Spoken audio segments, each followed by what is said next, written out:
औज़ुबिल्लाहिमिनश्शैतानिर्रजीम बिस्मिल्लाहिर्रहमानिर्रहीम। Welcome to the Quaid Azam Institute of Medical and Health Sciences. तो हम लोग पढ़ रहे हैं जी नॉर्मल लेबर। आज का टॉपिक हमारा है जी third stage of labour.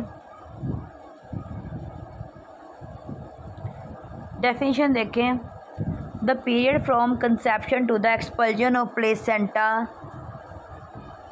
Is designed as a third stage of labour, यानी कि डिलीवरी ऑफ बेबी के बाद से लेकर प्लेसेंटा जब तक डिलीवर नहीं ना हो जाता तो वो थर्ड स्टेज ऑफ लेबर में आता है। The limit of normal duration of third stage of labour is half an hour both in primary parous as well as multiparous. दोनों में प्राइमरी कैविटी और मल्टी पैरा में इसका जो duration है वो 30 मिनट्स का है। आगे है जी physiology. The uterus become smaller in size because retraction of the uterine muscle fiber after delivery of the baby. Uterus जो होती है ना, वो उसके जो मसल फाइबर होते हैं ना, वो साइज में शॉर्ट हो जाते हैं, इसलिए यूट्रस जो है ना वो स्मॉल हो जाती है। देखो बेबी डिलीवर हो गया। The surface area of the uterus over which the placenta was attach. Surface area uterus का जिसके ऊपर प्लेसेंटा अटैच होता है, shrink and become much smaller, वो भी सिकुड़ जाता है और छोटा हो जाता है। There occurs a shearing of the placenta from the uterine wall at the placental decidual interface। तो उन्होंने बोला है जिसकी वजह से क्या होता है, प्लेसेंटा जो है वो यूट्राइन की दीवारों से उतरना शुरू हो जाता है। Uterine contraction is vital to expulsion of placenta. Placenta के एक्सपेल होने के लिए यूट्राइन कॉन्ट्रैक्शन ज़रूरी होती है। After the delivery of placenta the uterine contraction led to squeezing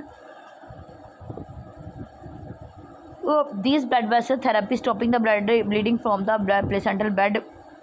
उन्होंने बोला जैसे ही प्लेसेंटा की डिलीवरी हो जाती है ना, तो यूट्राइन कॉन्ट्रैक्शन की वजह से वो एरिया जो होता है ना जहाँ से प्लेसेंटा डी अटैच हुआ है वो स्क्वीज़ होना शुरू हो जाता है, जिसकी वजह से क्या होता है कि ब्लीडिंग स्टॉप हो जाती है। Uterine contraction are thus vital to the haemostasis in the third stage as well. उन्होंने बोला कि फिर यूट्राइन कॉन्ट्रैक्शन जो है हेमोस्टेसिस यानी कि ब्लड रोकने के लिए भी थर्ड स्टेज में बहुत ज़्यादा ज़रूरी है। Recognition of the stage of placental separation is important for the proper management of third stage of labour. ये देखना कि प्लेसेंटा सेपरेट होने लग पड़ा है, इस चीज़ की साइन को रिकॉग्नाइज करना थर्ड स्टेज की मैनेजमेंट के लिए बहुत ज़्यादा ज़रूरी है। Sign of separation of placenta, कैसे पता लगेगा कि प्लेसेंटा सेपरेट होना शुरू हो गया है। These are as follow, a sudden gush of fresh blood, यानी कि एकदम से ना फ्रेश ब्लीडिंग होगी।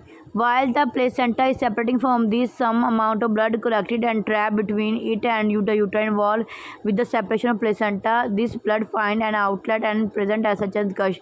उन्होंने बोला जब प्लेसेंटा डिलीवर होने लग जाता है ना, तो कुछ ब्लड जो होता है वो कलेक्ट हो जाता है और कुछ होता है अंदर ट्रैप हो जाता है यूट्राइन वॉल में। और जब प्लेसेंटा उन्होंने बोला यूट्राइन वॉल से सेपरेट होता है ना, तो एक गश ऑफ ब्लड आता है, यानी कि ज़्यादा में फ्रेश ब्लड आता है। The uterus feel hard like a cricket ball की तरह यूट्रस जो है ना फील होना शुरू हो जाती है।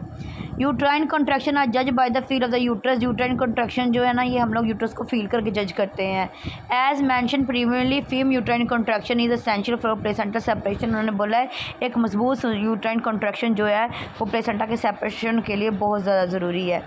Fundus of uterus ascend in the abdomen. अब जो फंडस थी जो एब्डोमेन में आ गई थी, अब वो क्या होगा, पेल्विक लेवल उस पे लेवल पे आ जाएगी, अम्ब्लाइकल के लेवल पे आ जाएगी। After the placental separation placenta occupy the lower uterine segment. जैसे प्लेसेंटा सेपरेट होगा वो लोअर यूट्राइन सेगमेंट में सर्विक्स में आ जाएगा, allowing the uterus to sit over it, और यूट्रस जो है वो नीचे आ जाएगी। The height of the fundus thus is higher than before. अब उन्होंने बोला कि फंडस की हाइट जो है उतनी ज़्यादा नहीं होगी जितनी पहले थी। Lengthening of cord, apparent lengthening of cord after delivery the baby. क्या होगा, जो कॉर्ड है ना वो लंबी होना शुरू हो जाएगी। The cord is usually clamp near the introitus. ना हम लोग क्या करेंगे, इंट्रोइटस के पास से जो कॉर्ड होगी ना वहाँ पे हमने क्लैम्प करना है उसको। As the placenta separate descends in the lower uterine segment, जैसे ही उन्होंने बोला है कि प्लेसेंटा सेपरेट होगा लोअर यूट्राइन सेगमेंट में आ जाएगा, तो हम लोगों ने वजाइना के पास से जो कॉर्ड क्लैम्प की होगी ना, अब वो वजाइना के पास से नहीं बल्कि लंबी हो जाएगी वो, ठीक है। Any attempt at the delivery of the placenta should be made only after sign of placental separation. अगर तो प्लेसेंटा सेपरेट होगा फिर ही हम लोगों ने प्लेसेंटा की डिलीवरी के लिए अटैम्प्ट करनी है। अगर प्लेसेंटा अटैच है तो हमने उसको खींचना नहीं है। ऑल द कंडीशन में भी not present in same patient, सारे पेशेंट में किसी कंडीशन नहीं होती। Mismanagement of third stage of labour is the most common preventable cause of postpartum haemorrhage. Third stage की मिस मैनेजमेंट से ही पोस्टमार्टम हेमरेज होते हैं। आगे जी active management of third stage of labour. अब थर्ड स्टेज में हम लोग क्या करना है, active management of third stage labour help prevent postmortem haemorrhage, यानी कि एक्टिव मैनेजमेंट से हम लोग क्या करते हैं, पोस्टमार्टम हेमरेज से और उसको प्रिवेंट करते हैं। Active management of third stage of labour include immediate oxytocin, हमने फ़ौरन से ऑक्सीटोसिन लगा देना है। कंट्रोल्ड कोड ट्रैक्शन कोड को हम लोगों ने कंट्रोल करके उसको डिलीवर करवाना है, प्लेसेंटा को यूट्राइन मसाज करना है हम लोगों ने। अब देखें जी ऑक्सीटोसिन क्या है जी, within 1 minute of delivery the baby की डिलीवरी के 1 मिनट के बाद palpate the abdomen to rule out the presence of an additional baby and give oxytocin 10 unit IM। तो हमने क्या करना है, हम लोगों ने यूट्रस को पैल्पेट करके देखना है कि कोई दूसरा बेबी तो नहीं है, फिर हम लोगों ने 10 यूनिट जो है ना उसको IM सिंटो लगा देना है। Oxytocin is preferred because it is effective 2 to 3 minute after injection. उन्होंने बोला है कि ऑक्सीटोसिन इसलिए रेफ़र करते हैं, हम लोग प्रेफर करते हैं क्योंकि ये 2 से 3 मिनट में ही इंजेक्शन लगाने के बाद काम कर जाता है। हैज़ मिनिमल साइड इफेक्ट, इसके साइड इफेक्ट भी कम होते हैं and can be use in all women, और सारी औरतों में ये इस्तेमाल हो जाता है। If oxytocin is not available, अगर ऑक्सीटोसिन अवेलेबल नहीं है, गिव एरेग्रोमेट्रिन 0.2 mg IM और प्रोस्टाग्लैंडिन। तो फिर हम लोगों ने 0.2 mg एरेग्रोमेट्रिन या प्रोस्टाग्लैंडिन दे देना है।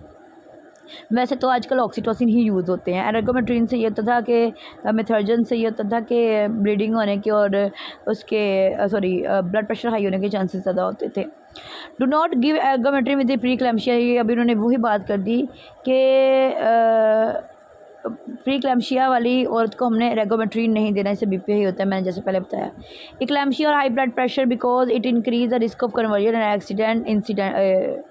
इससे क्या होता है कि इक्लैम्शिया और हाई ब्लड प्रेशर वालों को ये होता है कि देने से कन्वर्जन्स का रिस्क बढ़ जाता है, यानी कि झटके लगने का, दौरे पड़ने का ना खतरा हो सकता है।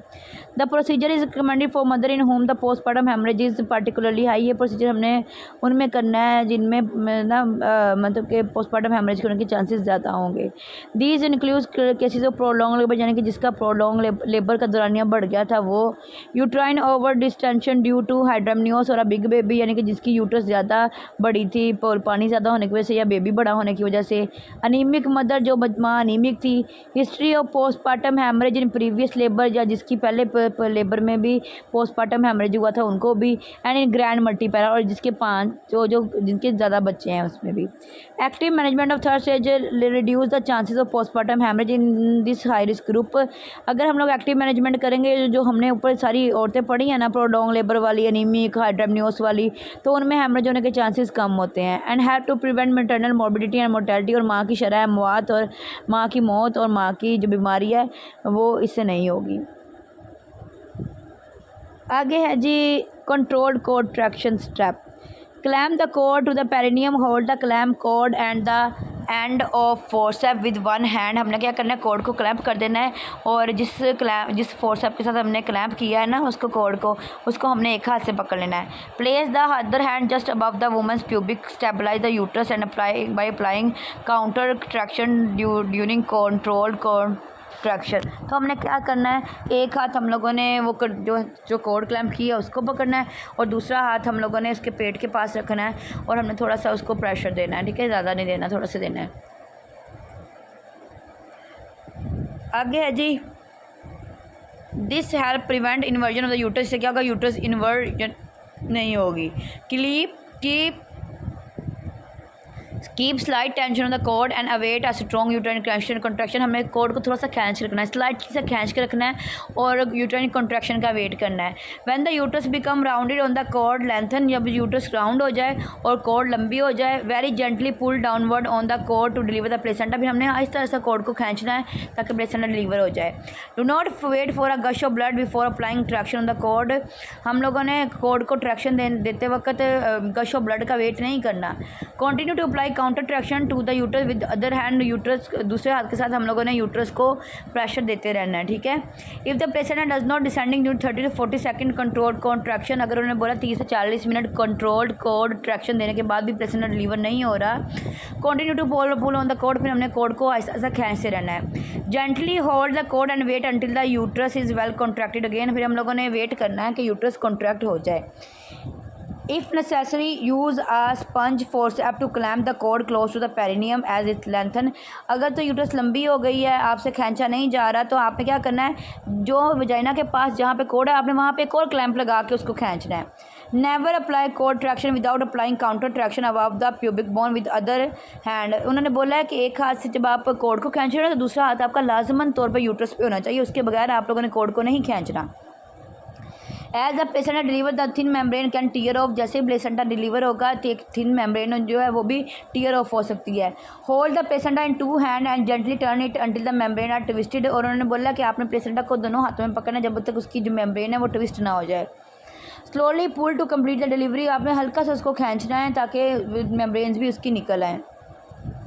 इफ़ द मेम्ब्रेन टीयर, अगर मेम्ब्रेन फट गई है, gently examine the upper vagina and service wearing high level disinfectant gloves, तो हमने क्या करना है, हाथ अच्छे वाले ग्लव्स पहन के देखना है कि वजाइना के साथ या सर्विस के साथ मेम्ब्रेन चिपकी तो नहीं रह गई। And use a sponge forcep to remove any piece of membrane that are present, और स्पंज होल्डर हमने यूज़ करना है उस प्लेसेंटा की उस मेम्ब्रेन को रिमूव करने के लिए। Look carefully at the placenta to be sure none of it's missing, फिर हमने प्लेसेंटा का एग्जामिनेशन करना है। प्लेसेंटा का एग्जामिनेशन हम लोग कैसे रखते हैं, प्लेसेंटा को हम लोग हाथ पे रख के ना उसकी सारी झिल्ली को सीधा कर लेते हैं, देख लेते हैं कि उसकी झिल्ली मिस तो नहीं है। आगे है जी, if a portion of the maternal surface is missing, अगर माँ का एक सरफेस मिसिंग है, देयर आर टोन मेम्ब्रेन या मेम्ब्रेन टोन है vessel with vessels suspect retained placental fragment, तो इसका मतलब है प्लेसेंटा का कोई पीस अंदर रह गया है। If the cord is pulled off, अगर कॉर्ड हमने पुल कर लिया है, manual removal of the placenta may be necessary, तो फिर हम लोगों ने मतलब कॉर्ड बाहर आ गया लेकिन प्लेसेंटा बाहर नहीं आ रहा है, तो हम लोगों ने क्या करना है, उसको हाथ से रिमूव कर लेना है। Immediately massage the fundus the uterus the woman's abdomen until the uterus is contracted, फिर हमने फ़ौरन से औरत के पेट को मसाज करना है ताकि यूट्रस जो है वो कॉन्ट्रैक्ट हो जाए। Repeat uterine massage every 15 minute for the first 2 hours, हमने पहले 2 घंटे के लिए हर 15 मिनट के बाद औरत की यूट्रस का मसाज करना है। Ensure that the uterus does not become relax after you stop uterine massage, ये देख लेना है कि यूट्रस आपके मसाज करने के बाद जो है रिलैक्स तो नहीं हो गई। एग्जामिनेशन ऑफ टीयर, देखना कोई टीयर तो नहीं आया। Examine the woman carefully and any tear to the cervix of vagina और रिपेयर एपिजोटमी, अगर एपिक किया तो उसको रिपेयर कर देना है। ये भी देख लेना कि वजाइना और सर्विस में कोई टीयर तो नहीं आया है, ठीक है। आगे है जी examination of placenta. 1 minute examination of the placenta performed in delivery room provide information that may be important to the care of both mother and infant, यानी कि प्लेसेंटा का जो एग्जामिनेशन है वो डिलीवरी रूम में करना माँ और बच्चे दोनों के लिए बहुत ज़्यादा ज़रूरी है। The finding of this assessment should be documented in delivery record, इसकी फाइंडिंग भी आपने डिलीवरी रिकॉर्ड में लिखनी है। During the examination the size shape consistency and completeness of placenta should B determine and the presence of accessory lobe placenta infects haemorrhage tumour and nodule should भी noted, हम लोगों ने देख लेना है उसकी साइज़, उसका शेप, कोई पीस तो नहीं अंदर रह गया, कोई एक्स्ट्रा लोब था वो तो नहीं रह गया, कोई प्लेसेंटा का टुकड़ा तो नहीं अंदर रह गया, हेमरेज तो नहीं है, कोई ट्यूमर वगैरह, ये सारा कुछ हम लोगों ने नोट कर लेना है।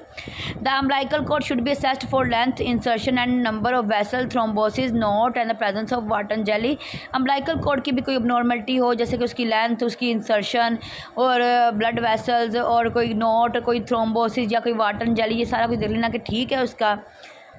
The colour lustre and odour of the fetal membrane should be evaluated, उसका फीटल मेम्ब्रेन का कलर, उसका ऑर्डर, ये हम लोगों ने चेक कर लेना है।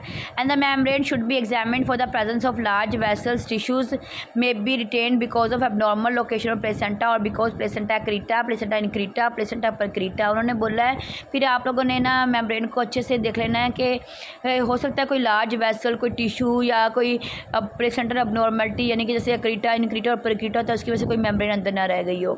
Numerous common and uncommon findings of the placenta, umbilical cord and membrane are associated with abnormal fetal development and perinatal morbidity, उन्होंने बोला है अगर कोई भी ऐसी कॉमन या अनकॉमन फाइंडिंग है प्लेसेंटा के बारे में तो हो सकता है कि फीटल डेवलपमेंट में या कोई मसला हो या बच्चे को कोई बीमारी हो, ठीक है। The placenta should be submitted for pathogenic evaluation if any abnormality is detected or certain indication are present, उन्होंने बोला कि प्लेसेंटा को आपने फिर ना पैथोलॉजिकल एवेलुएशन के लिए सबमिट करवा देना है, अगर तो कोई abnormality निकलती है ना तो फिर आपने करवाना है, अगर कोई abnormality नहीं है, प्लेसेंटा बिल्कुल इंटैक्ट है, उसकी मेम्ब्रेन्स, उसका लोब्स पूरे हैं, तो फिर आप लोगों ने इसको डिस्पोज कर देना है। ठीक हो गया, तो ये जी हमारी थी थर्ड स्टेज ऑफ लेबर।